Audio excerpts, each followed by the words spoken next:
আসছি, রসগোল্লা নিয়ে আসছি বলে কাঁদতে কাঁদতে বলছে আমার এই 12 আনা পয়সায় সম্বলটুকু তার মনে উতাল পাতাল হচ্ছে, আমি আর আমার পয়সা নেই, আমি কি করে ওষুধ কিনবো বলে দোকান থেকে গিয়ে 1 হাঁড়ি রসগোল্লা সে নিয়ে আসছে ছোটো হাঁড়িতে। তখন 12 আনা পয়সা মানে এখন এটা 100 টাকার নোট আছে, তখনকার দিনে 12 আনা, আনা তখন 4 আনা 8 আনা 5 আনা 6 আনা 7 আনা তখনকার দিনে। এখন এটা 100 টাকা, এখনকার দিনে 100 টাকা, মানে 100 টাকা রসগোল্লা এনেছে। আর তখন রসগোল্লার দাম ছিল 10 পয়সা করে, মানে 1 হাঁড়ি রসগোল্লা তিনি এনেছেন। এনে বাবাকে যখন দিয়েছেন বাবা খুব খুশি, বাবা সবাইকে বলছে খা খা একটা করে খা, সবাইকে একটা করে দিচ্ছে দেওঘরে রসগোল্লা। সত্যি ঘটনা একদম, সব রসগোল্লা খাচ্ছে, বাবাও রসগোল্লা খেয়েছে, বাবাকে দেখছে বসে। হঠাৎ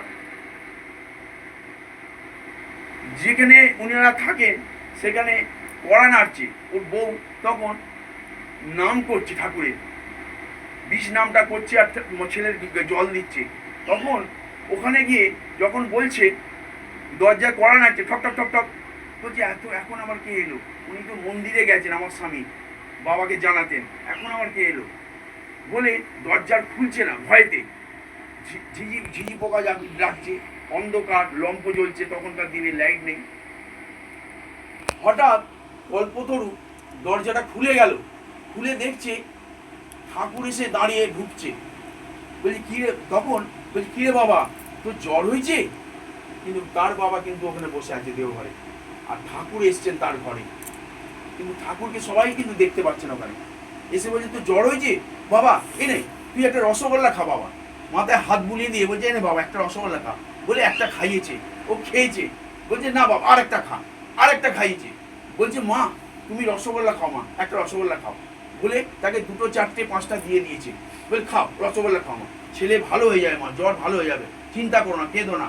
খুব হাউ হাউ করে মা কাঁদছে, আমার সন্তান শেষ হয়ে গেল, 3 দিন 4 দিন ধরে জ্বর। তার মা ঠাকুরকে বলছে, বলছে আর কিছু অসুবিধা হবে না, ভালো হয়ে যাবে, যা বাবা রসগোল্লা খা, আবার একটা খাইয়ে দিচ্ছে। ছেলেটা কিন্তু রসগোল্লা খেয়ে নিচ্ছে, আর অঘরে তিনি পড়েছিল শিশু সন্তানটা 4 বছরের, 3 দিন 4 দিন অঘরে পড়ে আছেন।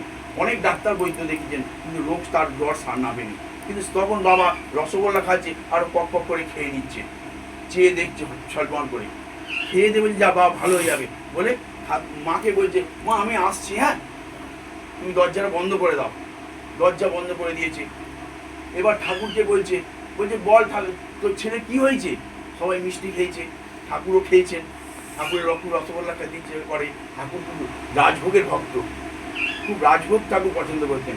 বড় মাকে ডাক্তাররা বলতেন বড় বউ আমার রাজভোগ খেতে ইচ্ছা করছে, ঠাকুরকে যদি পারেন আপনারা শুক্রবার দিন রাজভোগটা দেবেন, ঠাকুর খুব আনন্দ পাবেন, ঠাকুরকে ভালোবাসবেন, ঠাকুরকে আনন্দ করবেন, দেখবেন ঠাকুর আপনাকে আনন্দ দিচ্ছে। তো যাই হোক, তখন দেওঘরে বলছে বল তোর ছেলের কি হয়েছে, তুই বলছিলিস ছেলের জ্বর। তখন বলছে বাবা তোমার হাউ হাউ করে মায়ের কাঁদছে, আমার ছেলে আর বাঁচবে না বাবা, আমার এই 12 আনাটুকু সম্বল ছিল, আমি ওষুধ নিয়ে প্রেসক্রিপশন নিয়ে তোমার কাছে এসেছি, আমার আর নেই বাবা কিছু, ঘরে চাল পর্যন্ত নেই, ছেলে আমার বাঁচবে না বাবা, আমি কি করব, তোমার সন্তান তোমাকে আমি দিয়ে দিলাম, এই পয়সা আমি রসগোল্লা এনেছি বাবা, আর আমার পয়সা নেই, তুমি তোমার সন্তানকে দেখো বাবা, তোমার চরণে আমি ফেলে দিলাম। তখন ঠাকুর মৃদু হাসলো, মৃদু এসে বলছে যা ভালো হয়ে যাবে। বলতে বলতে কাঁদতে কাঁদতে সারা রাস্তাটা 1 মাইল দূর, সেই রাস্তা হাউ হাউ করে কাঁদছে, বলছে আমার সন্তান মনে আর নেই, ঠাকুর আমার তো সবটাই নিয়ে নিল, যা ছিল যেটুকু ছিল 12 আনা পয়সা সেটুকু নিয়ে নিল, তাহলে আমার মনে আর কিছু নেই, আমার ছেলেকে কি করে ওষুধ খাওয়াবো। আর প্রেসক্রিপশনটা দেখছে আর হাউ করে কাঁদতে কাঁদতে রাস্তার মধ্যে যাচ্ছে। যাওয়ার পর বাড়িতে যখন গেছে কড়া নাড়ছে ঠক ঠক করে, বলছে কি বউকে যখন ডাকছে নাম ধরে, তখন বউ দরজাটা খুলে বলছে কি গো কোথায় ছিলে? বলছে কেন আমি ঠাকুরের কাছে ছিলাম, ঠাকুরের কাছে বলছিলাম আমার ছেলের জ্বর, আমার ঠাকুর রসগোল্লা খেতে চাইলো, আর ঠাকুরকে আমি রসগোল্লা এনে দিলাম, এই পয়সাটুকু আমার সম্বল ছিল, ঠাকুরের পায়ে আমি আমার সন্তানকে দিয়ে দিয়েছি। তখন ছেলে বলছে বাবা এসেছো বলে গলায় ঝাঁপ দিল। সেই বাবা যখন বলছে বাবা এসেছো, বাবা ঠাকুর এসেছিল, তখন বাবা স্তম্ভ হয়ে গেছে। গিন্নি বলছে হ্যাঁ ঠাকুর এসেছিলেন আমাদের, এই তো দেখো না বাবা আমাকে রসগোল্লা খাওয়ালো, এই দেখো রসগোল্লা। প্রভু বলছে এই তো, স্ত্রী বলছে এই তো রসগোল্লা, আমাকে 2টো খাইয়েছে, দিয়ে বলছে আরো 2টো রেখে দে। বলছি কি বলছো তুমি? বলছে আমি তো ঠাকুর গাইছিলাম, ঠাকুর তো বসে আছে, ঠাকুর রসগোল্লা খাচ্ছে আমার হাত থেকে। সবাইকে খাওয়াচ্ছে। বলছে না গো, পইতে পড়া, ধুতি পড়া, জামা শার্ট পরে ঠাকুর এসেছিলেন। ঠাকুর তোমার এই দেখো না, তোমার ছেলে উঠে দাঁড়িয়ে পড়েছে, বাবা বাবা করছে। সে দেখে অবাক, যে 3 দিন ধরে চোখ বুজে পড়েছিল, মাথায় জলপট্টি আর জল, আর ওষুধ দিয়ে কাজ হচ্ছিল না, অঘরে বাবা বলেও ডাকছিল না, শুধু বলছে বাবা মরে যাব এরম বলছিল। তখন তার অবস্থা থেকে তার বাবা স্তম হয়ে হাউ হাউ করে কাঁদছে আর বিশ্বাস করছে যে ঠাকুর আমাদের দয়াল, ঠাকুর সব পারে, ঠাকুরকে ছাড়া আমরা কিছু চলতে পারবো না। এত কষ্ট এত দুঃখ যদি আমরা ঠাকুরকে ডাকি, ঠাকুর ঠিক এখন আমরা দেখতে পাচ্ছি না বটে, কিন্তু ঠাকুর দেওঘরে বসেও আমাদের ঘরে আসবেই আসবে, এ একদম শিওর। বিপদ আপদে ঠাকুর আমাদের সব কিছুতে অকাল মৃত্যু থেকে রক্ষা করে। আর ঠাকুরের ইষ্টিবিধিটা আপনারা সবাই টাইমে করবেন, দেখবেন ইষ্টিবিধি যদি করেন আপনাদের বিপদ আপদ থেকে রক্ষা ঠাকুর করবেই করবে। ঠাকুর দেহ ঘরে থাক, ঠাকুর যেখানেই থাক, ঠাকুর আপনার কাছে চলে আসবে।